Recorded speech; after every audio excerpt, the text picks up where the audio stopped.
use Miss Dig in Michigan? Well, number one, you don't want to freaking screw up all your electrical. You don't want to screw up any of your plumbing. You don't want to screw up anything. Your cable systems, whatever. What is a good reason everyone should call Miss Dig 811 before they excavate? What's a good reason for them to call? Keeps you safe. Why would you have to call 811 before we dig? Since we don't want to get rid of any pipes, we don't want to break pipes, we don't want to get rid of drainage.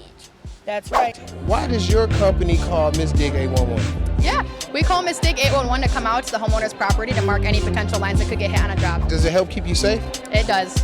What number do you call to reach Miss Dig 811? 811. 811. 811. 811.